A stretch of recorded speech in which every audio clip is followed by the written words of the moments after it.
So let's start with this month's theme, which is light in the shadows. Because I do believe that sometimes when we in Humanville look at the absolute principle of abundance, as for example, the universe is an abundant universe, or when we affirm something like abundance is mine, there can be a bit of a shadow there that is many times, if not most times, unexplored. It's like when I was a child and wanted the night light kept on because I was afraid of the dark. I believed if the light was kept on, then there wouldn't be any darkness to be afraid of. But the truth is, it wasn't the darkness that I was afraid of. It was what I feared was in that darkness, such as monsters and tigers and lions and all kinds of figments of my imagination. So I didn't venture into that darkness, but instead stayed close to the nightlight. But then I grew up and came to understand that these were just all figments of my imagination and that I had conjured up, and I really didn't need to fear it. I didn't need the nightlight because I'd ventured into the seeming darkness and discovered it really wasn't dark. It was just a seeming degree of lesser lightness.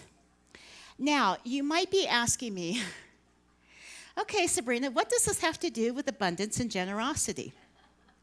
It has everything to do with it. You see, we all want to live an abundant life or a more abundant life. And we love it when there's so much abundance that overflows into generosity, right? Okay, you're with me. So, how does that happen exactly? I know it's a mystery, much to some people as the seeming darkness was to me when I was a little girl. I also know some people are afraid to delve into that mystery because there's an unexplored false belief, a figment of the imagination, that abundance just might not be in the cards for them. They've studied the science of mind principles. They've written and said aloud affirmations to no end, but have yet to experience abundance. I know this because as a practitioner, I've had people come up to me and ask them for a healing in this area. I also know it can be a prickly area. And usually most things that aren't explored and kept hidden in seeming darkness, when poked, can be uncomfortable and cause a reaction from a place within us that we'd rather keep untouched and unexplored. But I'm inviting you this morning to a wonderful invitation, and that is to accompany me on this deep dive into shadows. Yay! So we can come up with some light. For light is clarity. It is knowledge. Light is understanding. Sometimes my prayer is as simple as this: let there be light. So with that prayer, I'm going to follow our beloved Rev Kath's lead and tell you a few stories. The first story happened when I was in my first year in practitioner studies. I'd been asked to participate in a collaborative book on gratitude. There were about 12 women, some from California, some from outside the state of California, and even some from abroad. So when we finished, we had a celebratory dinner, and I was asked to give the blessing. And afterwards, one of the ladies from the UK looked at me and she said, with a wonderful UK Cockney accent, "You've got the gift, babe." Well, I was beyond thrilled because she was not just an ordained minister, she was a well-known published writer. I got the gift. Sorry. After dinner, as I was getting to know some of the other guests, in spurts of conversational exchanges, one woman let me know that she was also a member of Church of Religious Science, Center of Spiritual Living, us, and had served on the board of one of the largest churches in the LA area. And she was also a published author. And she handed me what I thought was her card. But what she said was, "Here's the card of a therapist I think could really help you." Well, I was just floored. I mean, really devastated. And I took that card and walked away. So the next day, I had a session with my own practitioner because it suggested that if you're a student practitioner and also if you're an already licensed practitioner, that you have your own private sessions with another practitioner, much like therapists and other helping professionals. So I'm telling my practitioner about this dinner, the high and the low, and she asked me if I meditate. I tell her, yes, I sit quietly and I don't think. She said, that's not meditation. And she asked me if I wanted to learn how to meditate. Bob, are you ready? What she called Vipassana meditation. She told me that a daily practice of meditation would help me stay on an even keel, not go on such wild rides of highs and lows, but be in a more balanced state of emotional equilibrium. I desperately wanted this balance. So I became a dedicated student, committed to my daily practice, even though for the first few months, I'll tell you, those 10 minutes of meditation each morning and night felt as though an army of ants was crawling all over me.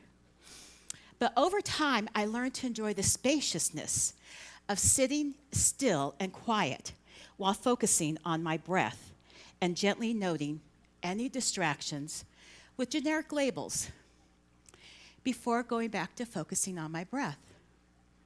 That was almost 15 years ago. And today, my daily meditation practice is what grounds me, but it does so much more than that. I believe that if we want to grow and stretch spiritually, it's essential to experience some quiet stillness, which may at times feel dark or even uncomfortable. But we have to be able to sit still and be totally in the moment so we can be present and aware of what we're thinking and what we're feeling. The seeming darkness may come in the form of scary feelings, such as many, perhaps for some, anger or resentment or fear or anxiety.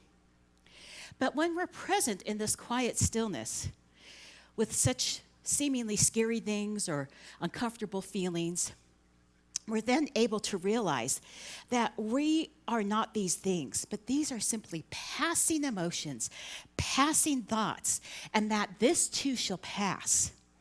And when we sit and let these things pass on by, when we don't engage with them, and we don't let them distract us from being present in the now, as Sandy said, the shiny things, even if they're not so shiny, we come to understand that what we're doing is tilling the field of our heart and mind so they can be sown with the seeds of divine ideas.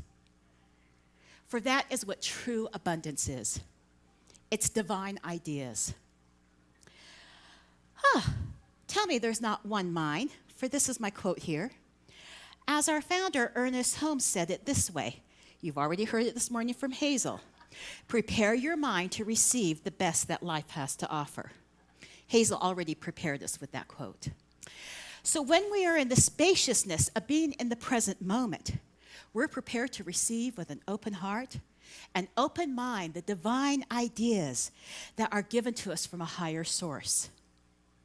We're prepared and ready, for our inner soil has been tilled to have those seeds planted to grow into flourishing, thriving, abundant ideas.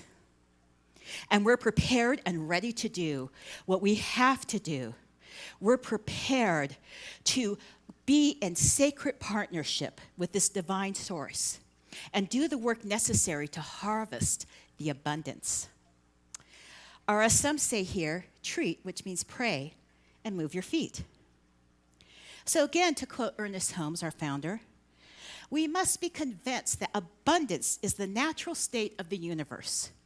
To experience and accept abundance in our life, we must be convinced that as we conceive and believe, the universe handles the details. God wills us to have everything. The generosity of abundance is being present. It is the giving of yourself, your whole self to the moment. It is your presence as the present. And this doesn't have to be in the form of meditation. There are other ways to be present. For some, it might be hiking in nature. For others, it might be painting or making music. That said, I do believe that silence is powerfully healing, or as we say, healing is revealing. For what is revealed is ourselves, our capital T, true, capital S, self, our precious self, created as an expression, an emanation of divine love, as itself in our human veil form. Immersing ourselves in silence, we experience ourselves as this love unfolding love. So meditation or any mindfulness practice, it's not about getting divine ideas, or for that matter, as my practitioner who taught me meditation would tell me, it's not about getting anything.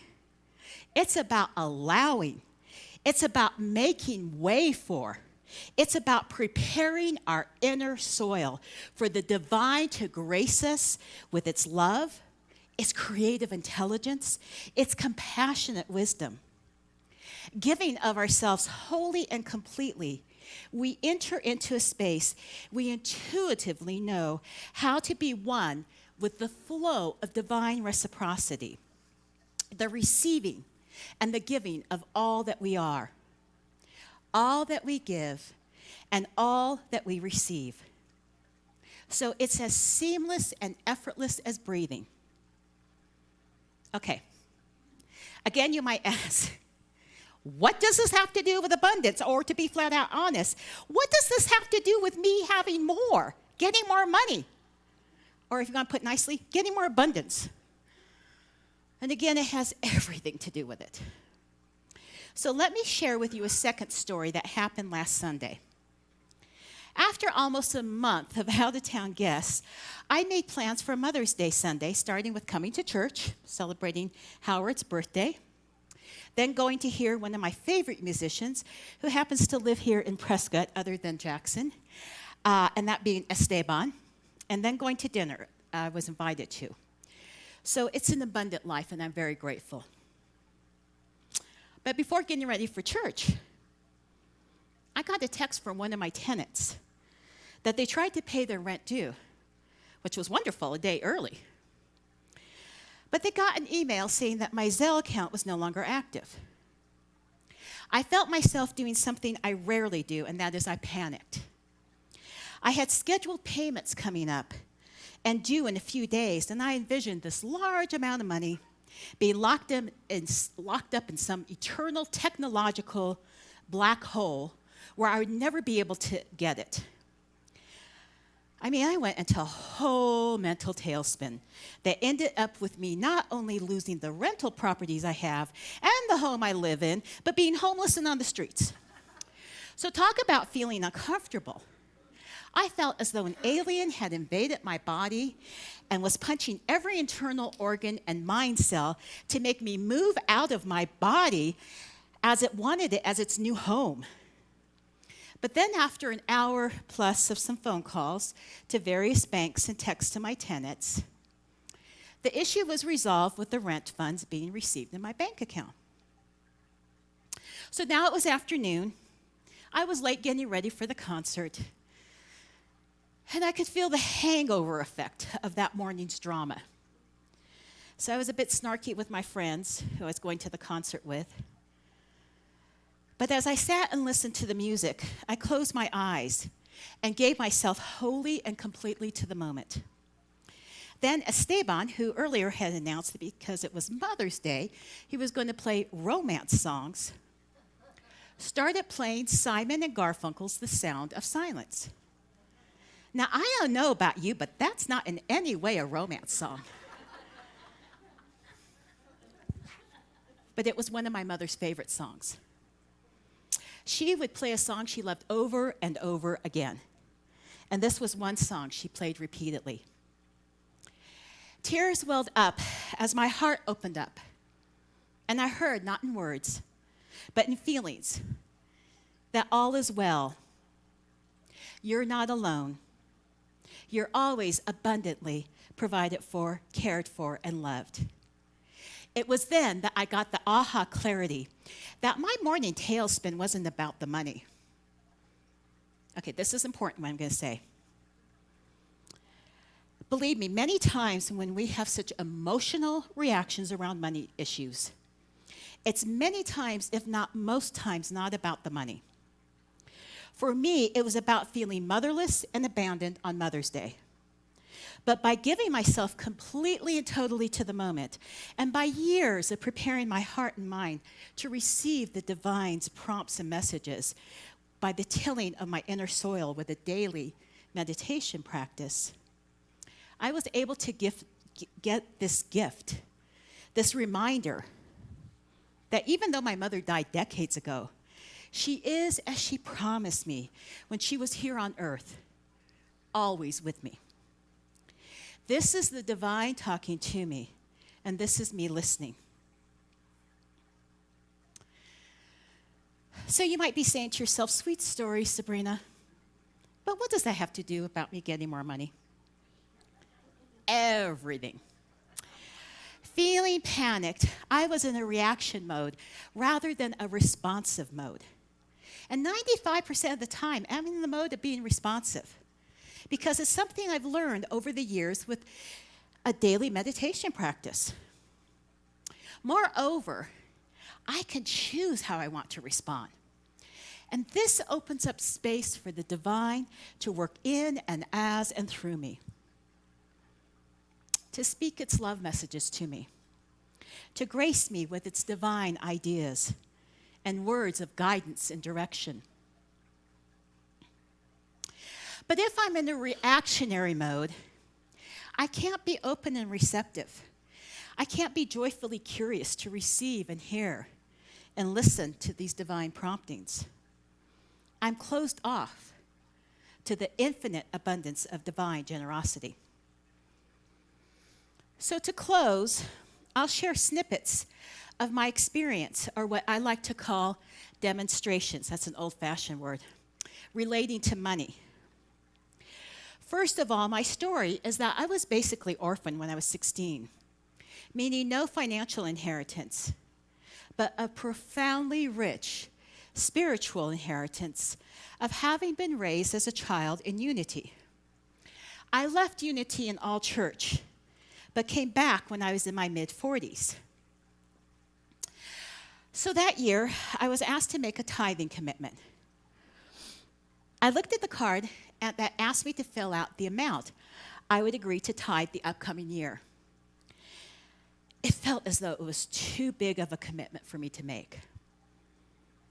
But I kept thinking about it, praying about it, and walking around my neighborhood contemplating about it. So then I took the risk and put down what I thought was a gaspably huge amount, but still doable. A month later, I felt myself getting really angry at how I was going above and beyond for my boss, but not getting fiscally recognized for it. So following a divine idea prompt, I asked for a raise. And I was told that since my boss was the managing partner, it would have to go through him and he wouldn't give me a raise. But his partner who told me this said there was another way, and that he would pay me out of his own pocket an additional sum as a raise because, as he told me, it was worth his peace of mind to have my boss, one of his equity partners, happy. Now, ready? This is participation. Do y'all want to guess what the amount of my raise was? Do you know? You got it. Ding, ding, ding. You won the prize of being present. It was the exact amount of my tithe, the exact amount, to the dollar. So fast forward to 6 years ago, when I was a few months into my then new job at my present firm. One morning on my commute, I found myself arguing with the divine, I call God. I was telling God I didn't like its message, telling me to give someone money to their GoFundMe. I was saying it was my money. Now, this isn't really an argument because God's response to whatever I tell it is, okay, honey. So it was more like a rant.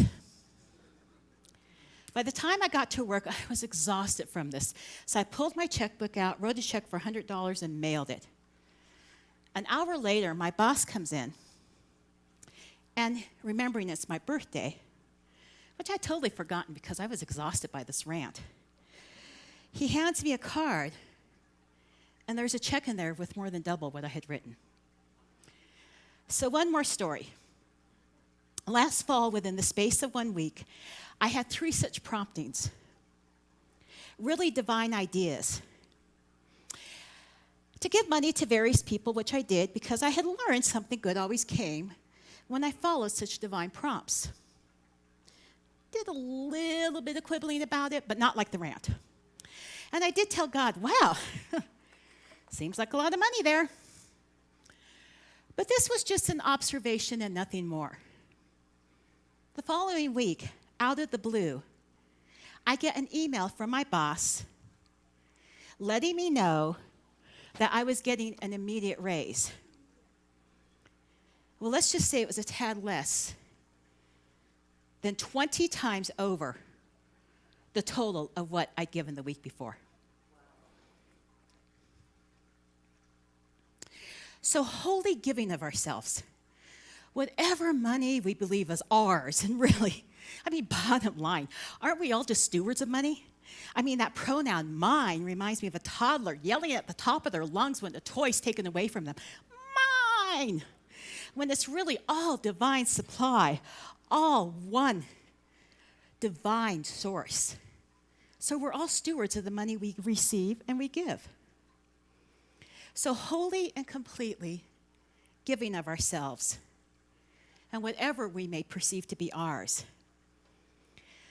whether that be of a material nature or our hearts, our minds, our emotions, our thoughts, our feelings, we give of our true self, that being love, without holding back, being totally present in the now.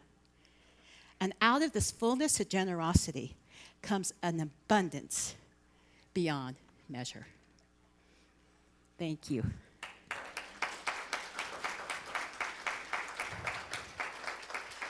So now I'm going to do something out of the ordinary. I'm going to ask Hazel, would you mind do a closing prayer? Thank you. And I'll go sit down now. Thank you.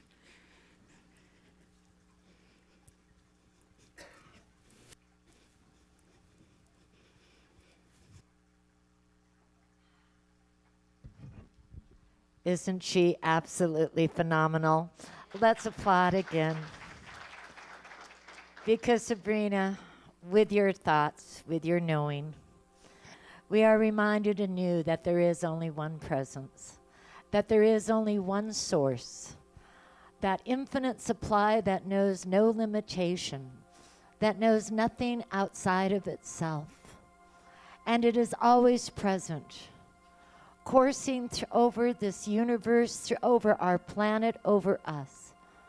This presence of total generosity, its gifts of love, of joy, of beauty, of harmony, of peace. And so I know right now that each and every one of us are of this source, of this one infinite supply, and that whatever sense of limitation or doubts or fears that we may have are returned back into the nothingness from which they emerged. For I know that there is only one life, and that life is God's life. And so I am so grateful in this moment of abundant generosity, grateful for the message, the words that resonated within our hearts that Sabrina gave, remembering for us as we remember for ourselves the truth, the only truth. For as Jesus the Master Teacher stated, ye shall know the truth, and the truth shall make you free.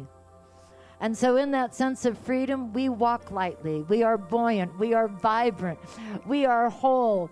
We know who we are, that identity of who and what we are. We are spiritual.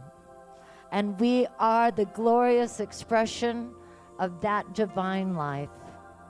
And so with it, I give thanks for all that has taken place, for the words that have been spoken, for all that is. How grateful we are, knowing that we are never alone. And with that, all I do now is I just simply release these words into that universal law, that heart of God that says yes. And I let it be. And I anchor it by saying, and so it is.